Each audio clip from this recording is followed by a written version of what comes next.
तो आइए आज की न्यूज़ हम स्टार्ट करते हैं। आज हम एक क्वेश्चन से न्यूज़ स्टार्ट करते हैं।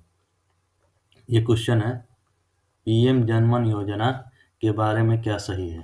ठीक है, इसमें पहला है, अनुसूचित जाति एवं जनजाति के आर्थिक सामाजिक उत्थान के लिए। दूसरा, आदिवासी समुदाय के आर्थिक सामाजिक उत्थान के लिए। इसमें देखते हैं कौन सा ऑप्शन सही है। ये है ऑप्शन सी सही है। ठीक है, ऑप्शन सी, केवल 2 सही है। ठीक, अब इसमें आगे हम देखते हैं, आदिवासी समुदाय के आर्थिक सामाजिक उत्थान की अपनी कवायद को और धार देते हुए केंद्रीय मंत्रिमंडल में प्रधानमंत्री ने जनजाति आदिवासी न्याय महाभियान पीएम जनमन को अपने मंजूरी प्रदान कर दी है। ठीक है, इसमें अगला आगे है, महाभियान 9 मंत्रालयों के 11 अत्यंत महत्वपूर्ण कार्यक्रमों के सहारे चलेगा।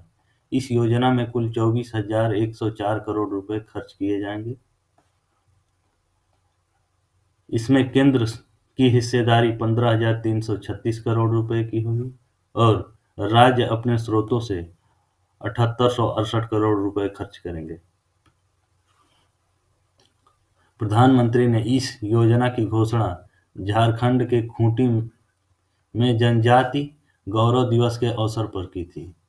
यह योजना 18 राज्यों में आदिवासी समुदायों के 75 समुदायों को विशेष तौर पर सुरक्षित आदिवासी समूहों पीवीटीजी के रूप में चिन्हित किया गया है। यह समूह सामाजिक, आर्थिक और शैक्षणिक नजरिए से संकट का सामना कर रहा है। इस योजना में पक्के आवासों का निर्माण, सड़क प्रबंधन, नल से जल और शिक्षा, स्वास्थ्य जैसी जरूरी सुविधाएं शामिल हैं।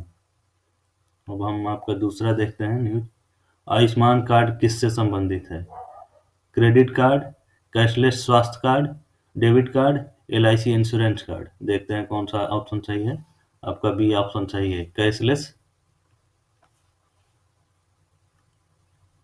बी ऑप्शन सही है, कैशलेस स्वास्थ्य कार्ड। ठीक, अब आगे हम देखते हैं,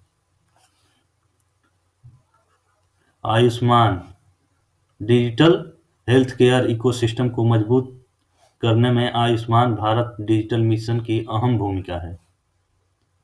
Ayushman Bharat digital mission ABDM के तहत लोग अपना आयुष्मान स्वास्थ्य खाता आभा नंबर बना सकते हैं, जिससे उनके डिजिटल स्वास्थ्य का रिकॉर्ड को जोड़ा जा सकता है। ठीक है, इसमें आगे है, साल 2018 में आयुष्मान भारत योजना की शुरू की गई थी। अब इस योजना का नाम बदलकर प्रधानमंत्री जन आरोग्य योजना पीएम जय कर दिया गया है।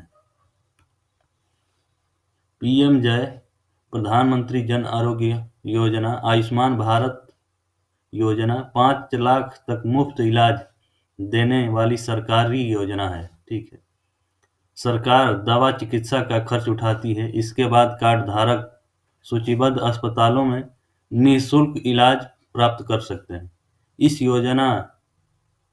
यह योजना भारत में सार्वजनिक और निजी सूचीबद्ध अस्पतालों में, माध्यमिक और तृतीयक देखभाल अस्पतालों में भर्ती के लिए प्रति परिवार प्रति वर्ष 5 लाख तक हेल्थ कवर प्रदान करता है। पीएम जय लाभार्थी को अस्पतालों में स्वास्थ्य देखभाल सेवाओं तक कैशलेस पहुंच प्रदान करता है। इस योजना से लाभार्थी पूरे देश में कैशलेस इलाज के लिए किसी भी सूचीबद्ध सार्वजनिक या निजी अस्पतालों में जा सकता है। अब अगली न्यूज देखते हैं। इसमें क्वेश्चन है, 9वां भारत अंतर्राष्ट्रीय विज्ञान महोत्सव IISF कहाँ आयोजित किया जाएगा?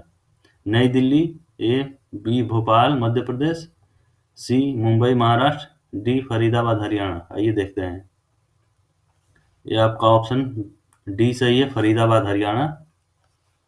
ये ऑप्शन डी सही है। ठीक है, अब इसमें देखते हैं क्या इसकी खासियत है। 9वां भारत अंतर्राष्ट्रीय विज्ञान महोत्सव IISF 2023 17 से 20 जनवरी 2024 तक फरीदाबाद हरियाणा में आयोजित किया जाएगा। यह कार्यक्रम विज्ञान और प्रौद्योगिकी मंत्रालय और पृथ्वी मंत्रालय द्वारा विज्ञान भारती के सहयोग से आयोजित किया जाएगा। इसकी थीम है अमृत काल में विज्ञान और प्रौद्योगिकी सार्वजनिक आउटरीच। आईआईएसएफ 2023 में वैज्ञानिक सफलताओं को प्रदर्शित करने के लिए 17 अलग-अलग विषय होंगे, जिनसे प्रतिभागियों और व्यापक जनता दोनों को लाभ होगा। अब इसमें आगे देखते हैं। आईआईएसएफ संपन्न भारत की प्रगति के लिए विज्ञान, प्रौद्योगिकी और नवाचार में रचनात्मकता को बढ़ावा देता है। आईआईएसएफ की यात्रा 2015 में शुरू हुई, जब इसका पहला उद्घाटन नई दिल्ली में आयोजित किया गया था। आईआईएसएफ आम जनता के साथ साथ छात्रों, शिक्षकों, वैज्ञानिकों, शोधकर्ताओं, उद्योग विशेषज्ञों, उद्यमियों और वैज्ञानिक संचारकों जैसे व्यापक हितों वाले व्यक्तियों को प्रेरित करना चाहता है। आईआईएसएफ एक संपन्न भारत को विकसित करने के लिए विज्ञान, प्रौद्योगिकी और नवाचार को बढ़ावा देने के लिए समर्पित है। अब आगे देखते हैं, अगली है न्यूज।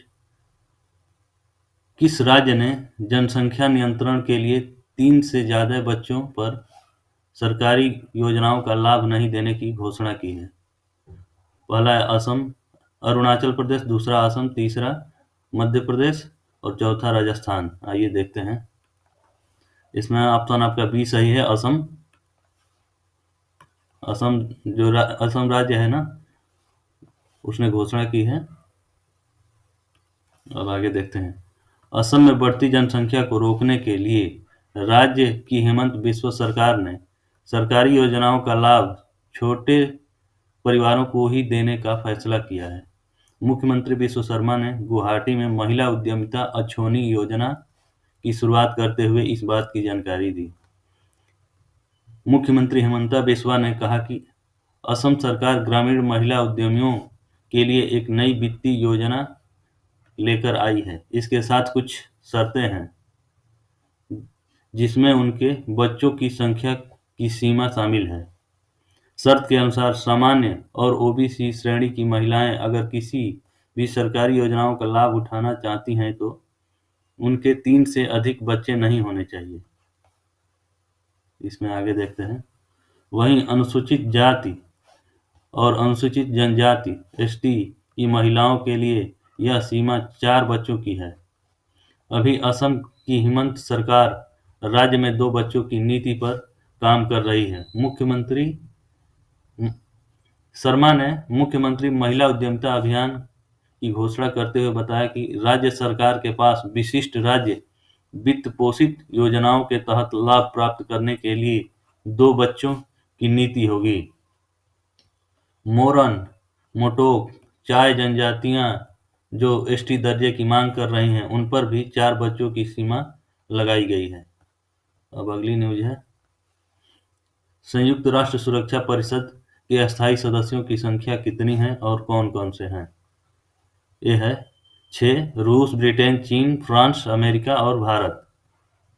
बी है इसमें 5 हैं देश, रूस, ब्रिटेन, चीन, अमेरिका, भारत। सी है 5 देश हैं, रूस, ब्रिटेन, चीन, ब्राजील और अमेरिका।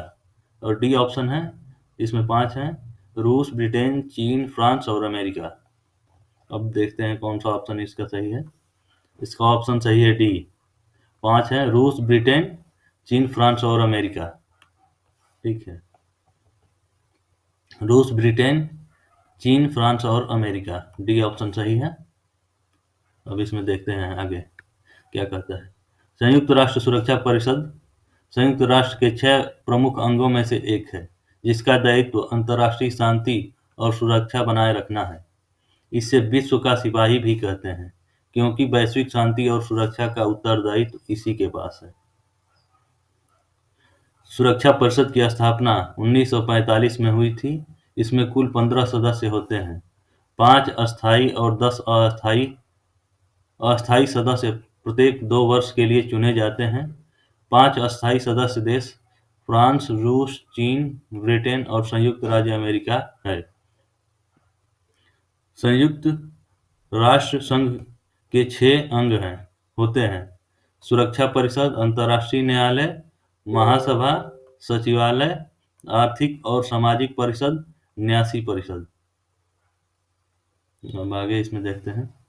अंतर्राष्ट्रीय कानून द्वारा केवल सुरक्षा परिषद के 5 सदस्यों को ही नाभिकीय योग्यताएं अनुमोदित हैं, मतलब दी गई हैं।